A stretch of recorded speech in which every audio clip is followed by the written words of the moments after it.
Hello students, कैसे हैं आप सभी। मैं पूनम तिवारी आप सभी स्टूडेंट्स का Hindi NCERT by Poonam Tiwari channel पर स्वागत करती हूं। आप सभी का अभिनंदन करती हूं, वंदन करती हूं। उम्मीद करती हूं कि आप सभी को चिड़िया की बच्ची पाठ जो हमने पढ़ा, जो कि एक कहानी थी जैनेन्द्र कुमार जी की लिखी हुई, वो आपको अच्छी लगी हुई होगी और उससे जो आपने सीख आपको मिली वो भी आपको समझ में आया होगा कि हमें लुभावनी चीजें से दूर रहना चाहिए। कहीं अगर हम बाजार जा रहे हैं, कहीं दूर घूमने जा रहे हैं, तो हमें माता पिता के साथ रहना चाहिए, क्योंकि इस देश में, इस दुनिया में, ठीक है, इस दुनिया में बहुत सारे ऐसे लोग हैं जो अच्छे तो हैं, साथ में बुरे लोग भी हैं, लेकिन हम नहीं समझ सकते किसी को एक बार देख के कि वो इंसान अच्छा है या बुरा है। तो कोई भी आपको कितना भी बहलाए फुसलाए कि तुम ये ले लो, तुम वो ले लो, हमारे साथ आ जाओ, ऐसा ऐसा, तो उस चक्कर में नहीं पड़ना है। हमें हमारे माता पिता के साथ रहना है। हमारे माता पिता के पास जो है, हमारे पास जो कुछ मौजूद है संसाधन, हमें उसमें खुश रहना है। तो जिस प्रकार इस पाठ में चिड़िया की बच्ची ने सेठ से, माधव सेठ से किस तरह से अपने आप को बड़ी होशियारी से अपने आप को जिस तरीके से बचाया, वो काबिले तारीफ था। तो उसी तरह से यहाँ पर लेखक बता रहे हैं कि हमें अपनी क्या करनी है, अपनी समझ से, अपनी समझ बूझ से हर तरीके से अपने आप को बचा के रखना है। ठीक है, तो आगे बढ़ते हैं हम लोग। आज हम इस पाठ के पाठ्य पुस्तक प्रश्नोत्तर देखेंगे, साथ में कुछ इंपॉर्टेंट क्वेश्चन आंसर्स भी करेंगे। शॉर्ट क्वेश्चन आंसर्स भी हम देखेंगे कौन से इंपॉर्टेंट है। किन बातों से ज्ञात होता है कि माधव दास का जीवन संपन्नता से भरा था, और किन बातों से क्या ज्ञात होता है कि वो सुखी नहीं था। तो हमें इस क्वेश्चन में आंसर वो लिखना है कि किन बातों से, माधव दास की किन बातों से आपको ऐसा लगा कि वो बहुत ही संपन्न है, बहुत अमीर है।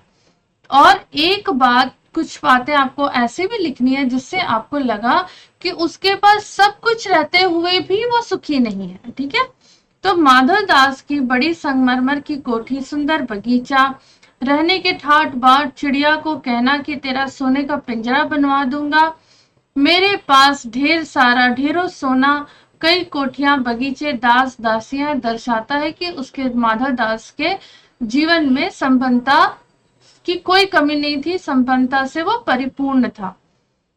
अब यहाँ पर दूसरी बात बताई गई है, उसने अपने आप में यह सोचना, उसका अपने आप में यह सोचना कि उसके पास सब कुछ होते हुए भी, दास दासी, घर, कोठी, बाग बगीचे, सब कुछ होते हुए भी उसके जीवन में क्या है, खालीपन है।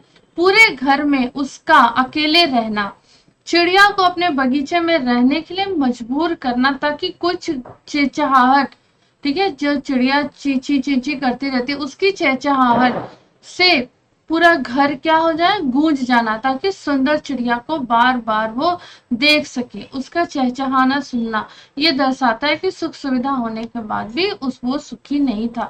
शायद उसके घर में रहने वाले कोई थे नहीं, वो अकेला रहता था, इसलिए वो चाहता था कि कोई एक और उसके घर में रहे जिसे वो पसंद करता है, जिसके साथ वो बातें करना चाहता है। तो शायद ऐसा कोई था नहीं, तो वो चिड़िया को ही अपने घर में कैद करना चाहता था। माधवदास क्यों बार बार चिड़िया से कहता है कि यह बगीचा तुम्हारा ही है? क्या माधवदास निस्वार्थ मन से ऐसा कह रहा था? स्पष्ट कीजिए। तो आप लोगों को अगर याद होगा, माधवदास बार बार चिड़िया को कहता है कि ये बगीचा तुम्हारा है, तुम डेली यहाँ आया करो। क्यों कह रहा था? क्या उसमें स्वार्थ था या निस्वार्थ था? तो मेरे मायने से वो स्वार्थी था। ठीक है, वो उस चिड़िया को, वो चिड़िया उसे पसंद आ गई थी और वो उसे कैद करना चाहता था। तो जब चिड़िया बार बार आएगी तब उसे, उस चिड़िया को कैद करना पिंजरे में आसान हो जाता। ठीक है, अब देखो आंसर क्या है। माधवदास चाहता था कि वह सुंदर चिड़िया उसके बगीचे में ही रह जाए, इसलिए उसे बार बार कहता है कि बगीचा तुम्हारा ही है। माधवदास यह बात निस्वार्थ भावना से नहीं कहता, वास्तव में वह उसे बातों में फंसाकर अपने नौकरों द्वारा पिंजरे में कैद करना चाहता था।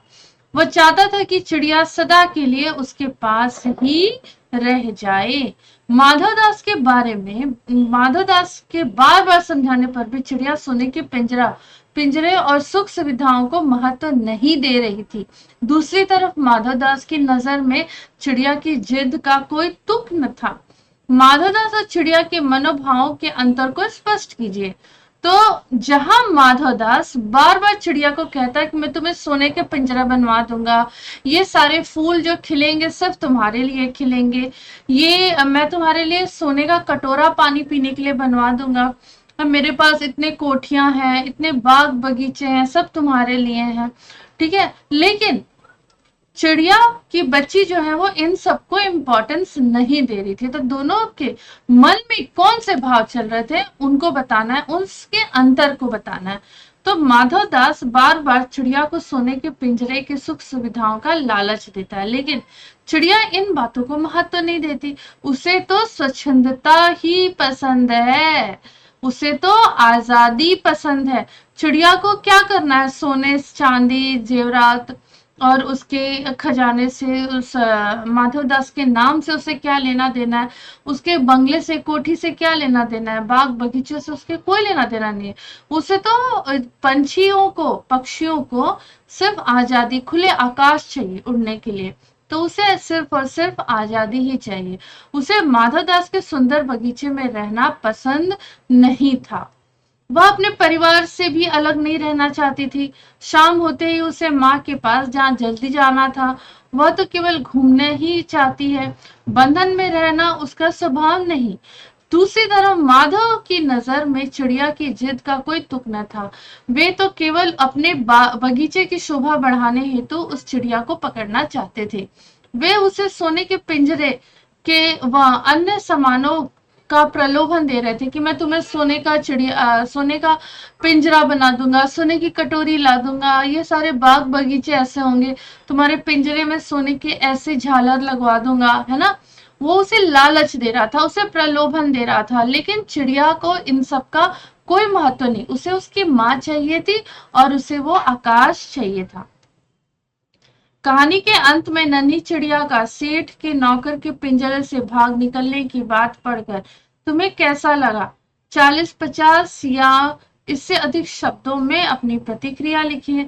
तो कहानी के अंत में नन्ही चिड़िया का सेठ के नौकर के पंजे से भाग निकलने की बात पढ़कर मुझे तो अच्छा लगा, क्योंकि माधवदास उसे अत्यधिक प्रलोभन दे रहा था और जब वो उसके पास रह जाती पर चिड़िया नहीं मानती।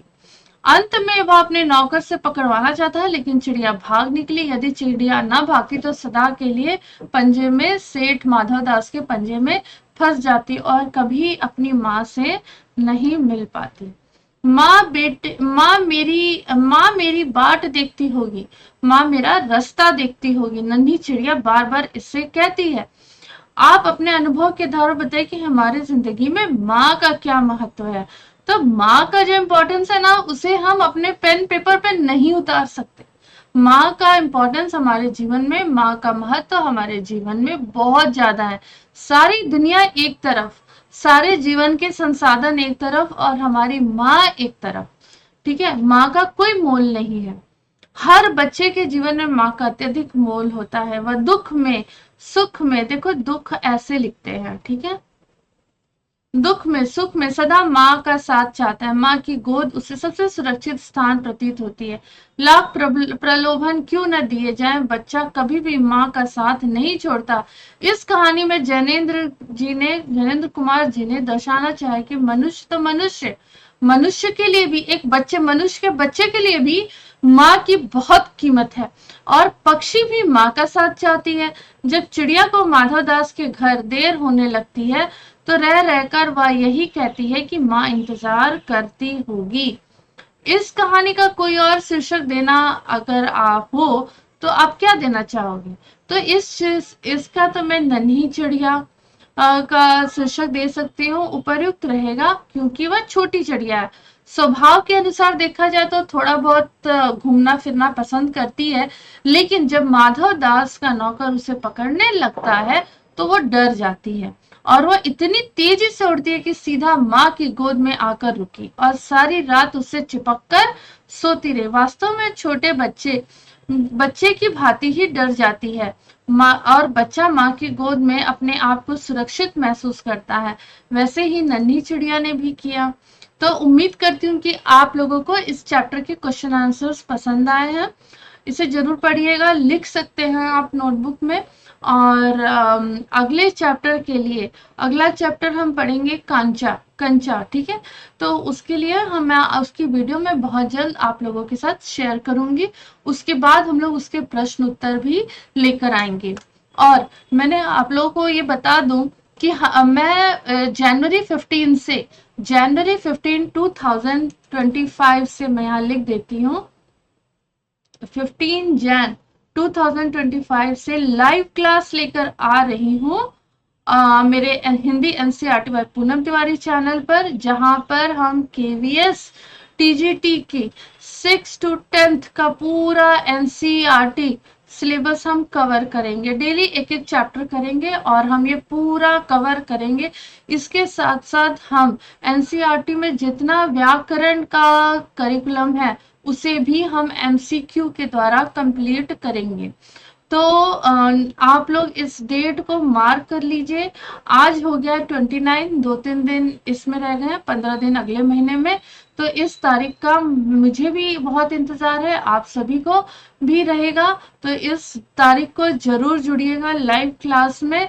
बहुत अच्छी क्लास में बना रही हूँ, उसकी तैयारी बहुत जोरों से चल रही है।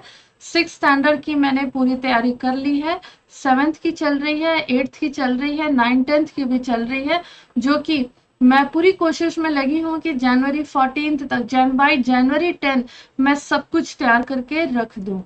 तो मेरे चैनल से जुड़ने के लिए जुड़े रहिए। अगर आप लोगों ने मेरे चैनल को सब्सक्राइब नहीं किया है तो सब्सक्राइब कर दीजिए, लाइक कर दीजिए और कमेंट बॉक्स में कमेंट कर दीजिए कि आप जनवरी 15 से जरूर सेशन में जुड़ेंगे। और मेरा टेलीग्राम चैनल भी है, उसकी लिंक आप लोगों को मैं इसके डिस्क्रिप्शन बॉक्स में दे दूंगी। तो उससे भी आप लोग जुड़ जाइएगा ताकि आप लोगों को लेटेस्ट अपडेट मिलती रहे। व्हाट्सएप के कम्युनिटी ग्रुप का भी मैं लिंक आप लोगों के साथ शेयर करूंगी, तो उससे भी आप लोग कनेक्ट हो जाइएगा ताकि किसी भी अपडेट से हम पीछे ना रहे। हम मिल के पढ़ेंगे और केवीएस टीजीटी इस बार जो आ रहा है उसे हम क्रैक करेंगे। तो 100 मार्क्स की जो तैयारी रहेगी वो मेरी तरफ से रहेगी और हम लोग कोशिश करेंगे कि 100 में से 99 98 नंबर की हम तैयारी कर लें। तो हंसते रहिए, मुस्कुराते रहिए, खिलखिलाते रहिए, पढ़ते रहिए और ऐसे ही चैनल से जुड़े रहिए। और मिलते हैं अगले वीडियो में बहुत जल्द। तब तक के लिए धन्यवाद।